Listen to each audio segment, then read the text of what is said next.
So hello guys, welcome back to another video.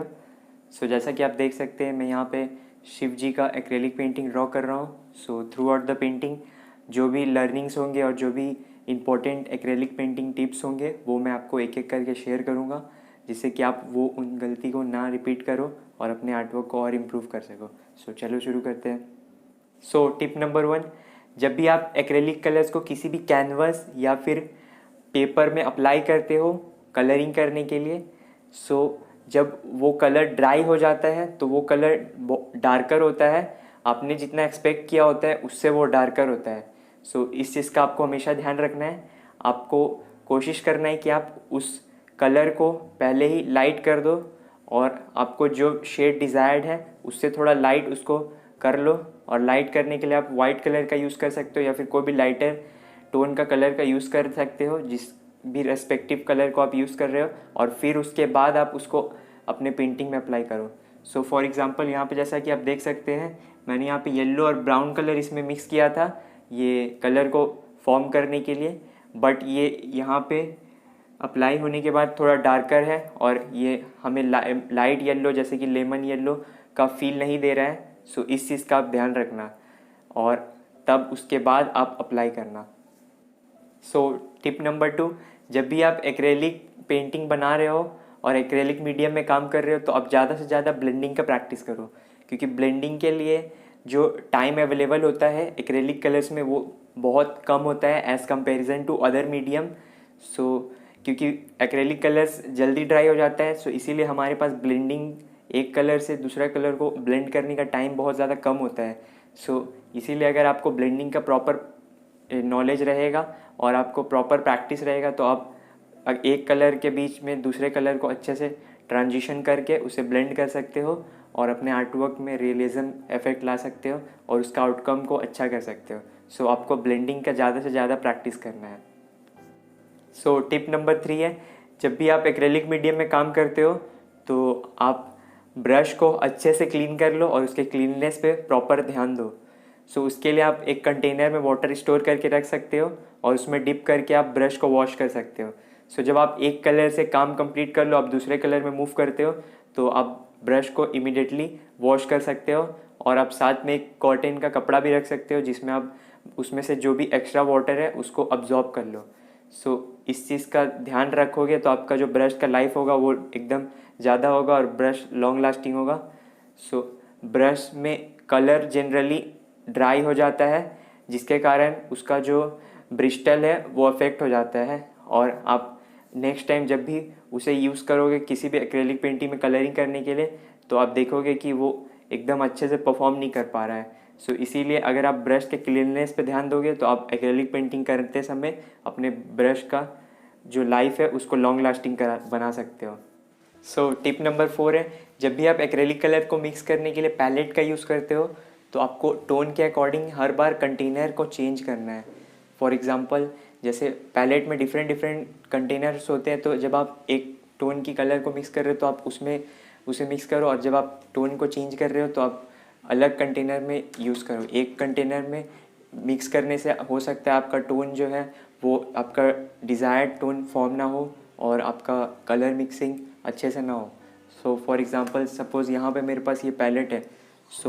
इस palette में अगर मुझे डार्कर वैल्यू की कलर को मिक्स करना हो तो मैं इस कंटेनर में करूँगा। फिर मुझे ऑरेंज या फिर अलग टोन का कलर चाहिए तो मैं अलग कंटेनर में मिक्स करूँगा। तो इसी तरह से आपको भी डिफरेंट डिफरेंट कंटेनर में चेंज करते रहना है, एक कंटेनर में मिक्स नहीं करना है।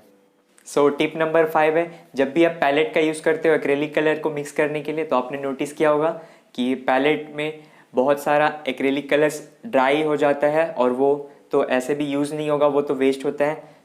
आपको बस एक चीज़ का ध्यान रखना है कि आप जब न्यू कलर को मिक्स कर रहे हो तो आप उसमें ओवरलैप ना करो, आप उसके ऊपर नए कलर के टोन को मिक्स ना करो। पहले अपने जो पैलेट है उसमें कलर को जो अनयूज्ड कलर है उसको अच्छे से रिमूव कर लो, फिर उसके बाद आप उसमें न्यू कलर का टोन को फॉर्म करो।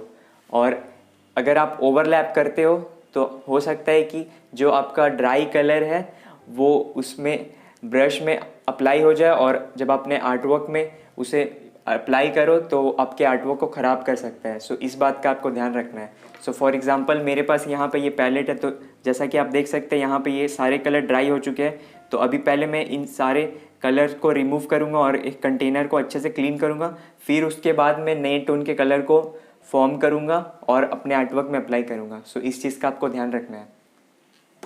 सो टिप नंबर 6 है, जब भी आप एक्रेलिक पेंटिंग ड्रॉ करते हो और उसमें ब्रश को यूज़ करते हो कलरिंग के लिए, तो आपको हमेशा कोशिश करना है कि आप जो ब्रश सेलेक्ट कर रहे हो वो सिंथेटिक मटेरियल का बना हो। सो एक्रेलिक के लिए आपको हमेशा सिंथेटिक वाला मटेरियल ही चूज़ करना है, और सिंथेटिक जो ब्रश होता है वो एक्रेलिक के लिए बेस्ट होता है। सो टिप नंबर 7 है, जब भी आप किसी भी पेंटिंग में ब्रश का यूज़ करके कलरिंग कर लेते हो तो आपको उसके बाद उसको एकदम अच्छे से स्टोर करना है। सो आपको उसको प्रॉपरली स्टोर करना है। अगर आप उसको अच्छे से स्टोर करोगे एकदम सेफली, तो उसका जो लाइफ है वो बहुत ज़्यादा बढ़ जाएगा और आपके आर्टवर्क में वो कलरिंग में बहुत ज़्यादा हेल्प करेगा। सो बेसिकली आपको करना है क्या है, सपोज़ ये यहाँ पे मेरे पास एक कंटेनर है।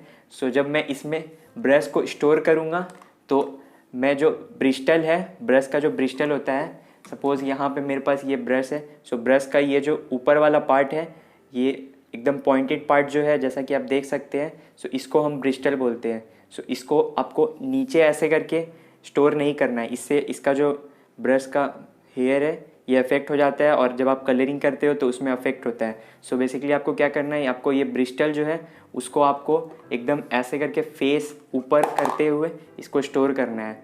सो इस चीज़ का आपको ध्यान रखना है, इससे आपका ब्रश का जो लाइफ है वो बढ़ जाएगा। सो टिप नंबर 8 है, जब भी आप एक्रेलिक कलर का यूज़ करके कोई भी पेंटिंग बनाते हो या फिर आप कोई भी अदर मीडियम में काम करते हो, तो आपको क्लीननेस पे फोकस करना है। आपको बेसिकली अपने सराउंडिंग को एकदम क्लीन रखना है। जब आप पेंटिंग कर रहे हो तो आपको पैलेट को रेगुलर इंटरवल पे क्लीन करना है, उसके बाद आपको जार को क्लीन करना है, फिर उसके बाद आपको जो भी कलर्स आप यूज़ कर रहे हो उसको एकदम वेल अरेंज रखना है। सो बेसिकली इससे होता है क्या है, हमारा ब्रेन जो है वो इमेज पे फंक्शन करता है। उसको जो चीज़ दिखता है वो उसी के बेसिस पे ऑपरेट करता है। तो अगर आपका जो एरिया सराउंडिंग है वो एकदम क्लीन रहेगा तो वही आपके आर्टवर्क में भी रिफ्लेक्ट करेगा। सो इसीलिए इस बात का आपको ध्यान रखना है। और सेकेंड जो इसका चीज़ एक इम्पॉर्टेंस है वो है कि जब आप अपने एरिया को साफ़ रखोगे और रेगुलर इंटरवल पे क्लीन करते रहोगे कलर को, तो आपका जो एरर होने का चांस है और कलरिंग में जो आपका गलती होने का चांस है वो एकदम कम हो जाएगा और एकदम लगभग ना के बराबर हो जाएगा।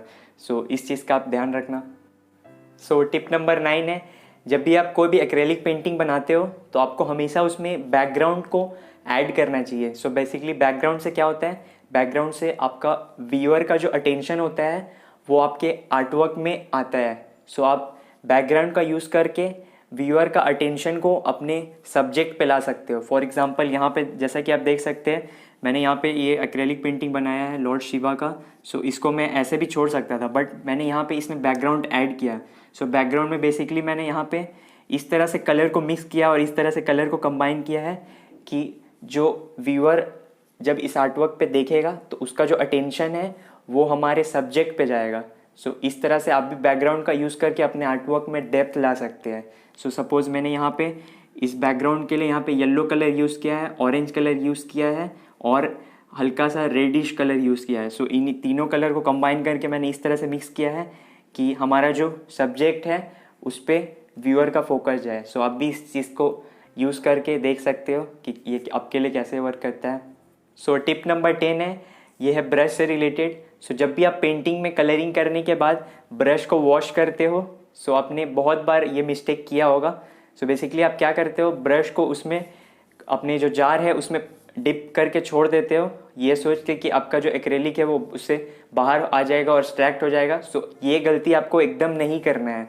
इससे ब्रश का जो लाइफ है वो बहुत ज़्यादा कम हो जाता है और ब्रश का जो हेयर है ब्रिस्टल वो अफेक्ट होता है और पानी जो है वो ब्रश के वुड में चल जाता है और आपके ब्रश को इनडायरेक्टली डैमेज कर देता है। सो ये गलती आपको नहीं करना है अगर आपको अपने ब्रश को ज़्यादा लंबे समय तक यूज़ करना है। सो इसको आपको अवॉइड करना है। आपको बेसिकली ब्रश को जार में डिप करना है, उसको एक कपड़ा से उसको उसमें जो भी एक्स्ट्रा वाटर है उसको सोख कर लेना है और उसके बाद आपको उसको एकदम ड्राई होने के लिए रख देना है। आपको उसमें डिप करके एकदम नहीं रखना है।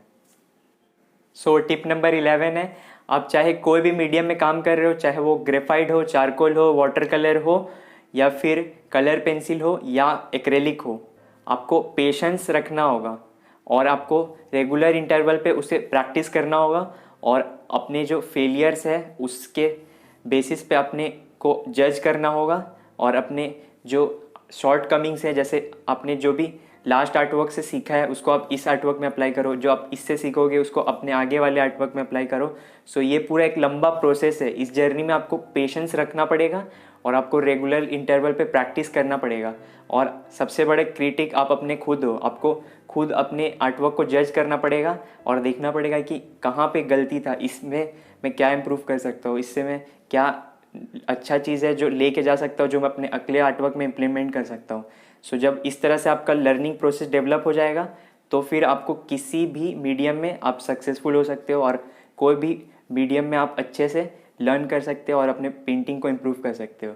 सो अल्टीमेट की है वो है पेशेंस और प्रैक्टिस। सो ये थे मेरे कुछ एक्सपीरियंस जिसके बेसिस में मैंने आपके साथ कुछ टिप्स शेयर किए हैं। सो अगर आपका कुछ सजेशंस है तो आप मुझे नीचे कमेंट सेक्शन में बोल सकते हो। So till then keep practicing, keep creating, see you in the next video.